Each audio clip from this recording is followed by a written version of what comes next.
Good afternoon from Bali, everyone. It's Anifa Menon from hearthealthbrainhealth.com, encouraging healthy breathing and mindful actions. Today, I thought I would talk about another Shakti power that, again, unless we practice these powers, we actually don't utilize them and we don't strengthen them. So when they're not strengthened, we forget we have them and we don't feel that it's a power at all. And when we start practicing, we see what a valuable tool it can be. So today's Shakti power is going to be about discernment.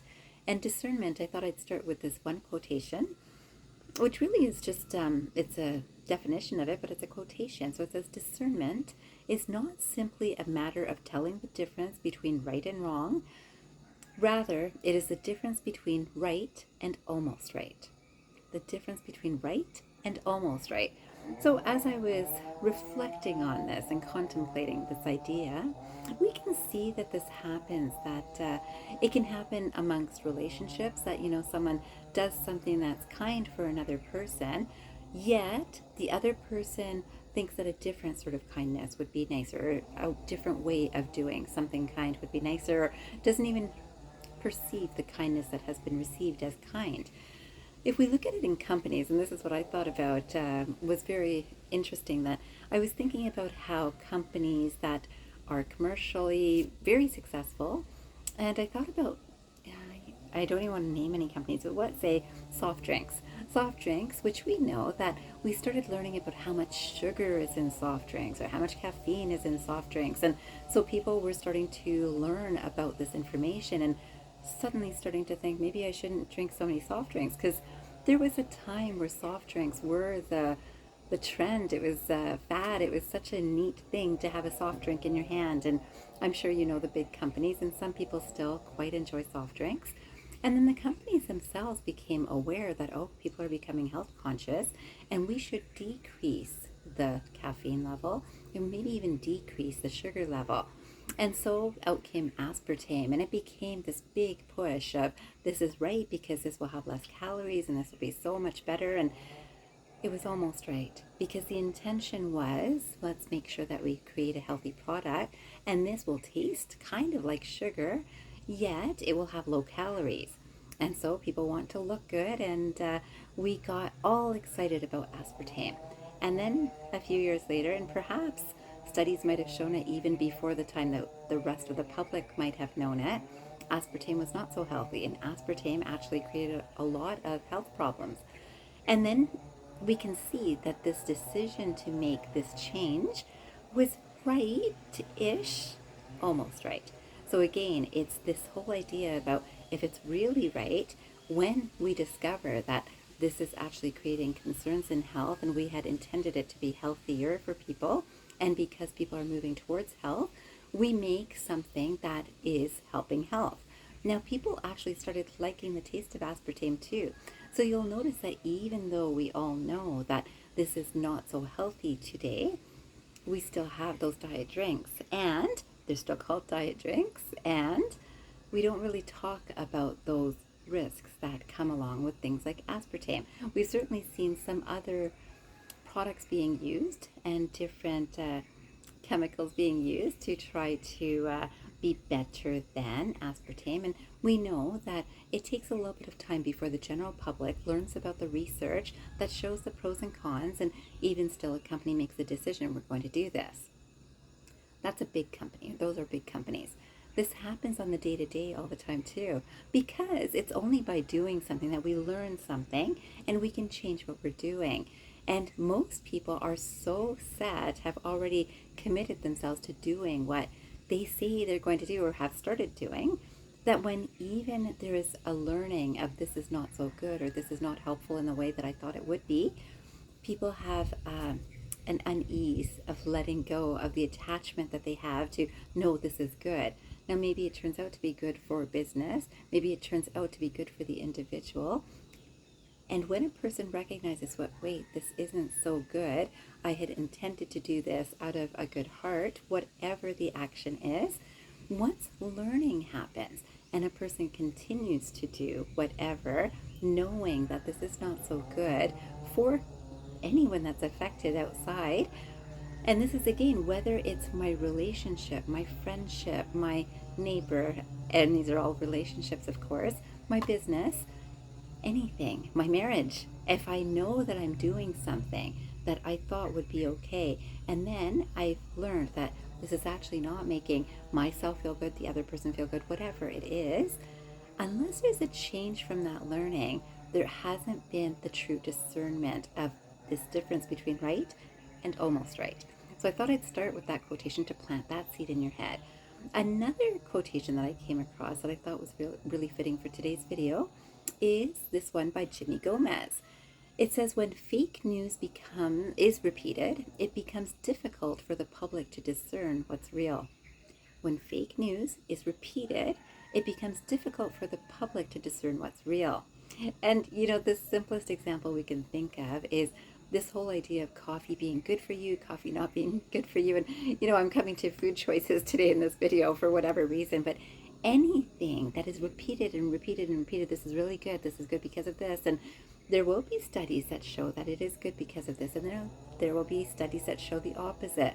But when news keeps on repeating that, even when new information is learned, and again, we have to think about who are the researchers or who are the speakers that are speaking about news, this fake news. So even we've learned something and we keep repeating something that's old, we keep on repeating it, it becomes not so easy. It says difficult, but I'm going to say not so easy for someone to discern what's real. And we have to remember that we have stopped practicing this art of discernment. Remember, this is a Shakti power. This discerning, is this right? Is this not so right? And it's for me, for my own situation. This is not about judging others. This is literally about coming back to ourselves of what is right for me. And I'm making choices that I'm discerning between the pros and cons of different things and noticing what is right and what is more right, or almost right. So that was those two quotations. One more is actually from the book of Proverbs, and I thought this was quite fitting also. It says, let the wise hear and increase in learning, and the one who understands obtain guidance. Nice words, right? So again, this is from Proverbs, and it's about discernment, and it says, let the wise hear and increase in learning, and the one who understands obtain guidance. So this is also something really important. Remember, we're thinking about spiritual development. We learn things, and then the person who's actually understanding, because we can learn, we can hear things for many years, we can read about things for many years, and the one who really understands something and how it fits for themselves and really uses that wisdom to act from it, that's the one that's receiving the guidance to act from a space of wisdom. Wisdom is also the space of, let's say, universal energy, this higher self energy, and a space of true discernment. Discernment does not mean also that a person does not make mistakes. It still means that they're using their own minds and being able to say, this is what I feel is the best. If I do what you feel is the best, it might not be using this skill of discernment, this Shakti power of discernment of what is the best for this life experience. So that was those. And I wanted to finish with one quotation from, one of my favorite texts, which is the Bhagavad Gita. This is from the final chapter. It's chapter 18. And I thought I would bring this to your awareness, because if you are in a position of helping anyone, whether it's your child, whether it's your parent, whether it's your friends, whether it's your boss or your colleagues, and we're all in positions to help someone, I thought this was a useful quotation. This says, we can help the unable, but not the unwilling. Don't beat yourself up for failing to help those who do not want to be helped. Important, right? So again, we can help the unable. Someone's not able. Someone's not able to do the job that they're fantastic in. Someone's not able to have a skill. We see children. Someone's not able to stand up. We can help a child stand up. They're unable at the time until they build up their strength and build up their ability of coordination, and we can help the unable. But we cannot help the unwilling. So even a child having a tantrum, who can even walk, if they're on the ground having their tantrum, even if we want to help them, they can really not move. And we know this about pets do this, and we know this about people. People can learn something that, wow, I think that would help, but I don't really want help.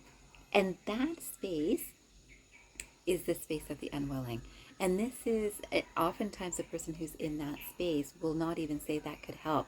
They'd say, no, I'm fine. I don't need help. So even if the person is on the ground in whichever way, in their judgment about actions to take on the physical level, in their judgment about steps to take in their emotional level, and if they're in a space of looking at their health, and we talk to them about aspartame, for example, simple things.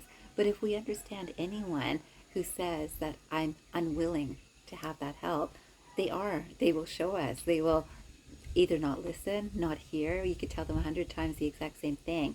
And when someone is unwilling to be helped, we can't help them. And so don't beat yourself up if you are trying to help someone in any way. Remember, we're not trying. Remember the last video was about tolerance? We're not trying to change anyone. But if someone's not doing something right, or you feel that you can help someone, you can certainly try to help. And if a person is ready for help, they will receive that help kindly and happily. And you will be able to help kindly and happily.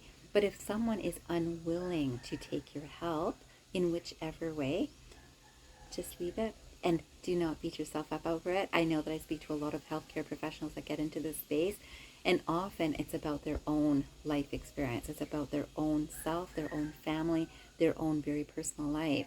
I'm sure that healthcare practitioners also go through this experience with patients too. With patients, we don't have as much attachment. Remember, we know that, okay, that's that person's life. Even when we're looking at, if this is an acquaintance, I'm less attached to them doing something that I know will help them than I am for my brother or sister. The closer an attachment, the less easy it is to be in this space of let it go. Today, I'm going to remind you that this is the space of discernment. Work on practicing your discernment for you in a loving, kind, compassionate way. You will know that you're being discerning if those properties are also part of your actions. If there is an irritable, angry, frustrated, has to be this way, you're not using your skill, Shakti power of discernment to understand who you are working with. Today, make sure you understand yourself and try to understand the people around us too. I wish you a fabulous day ahead, and I hope you remember, transform your mind and transform your life. Have a great day, everyone.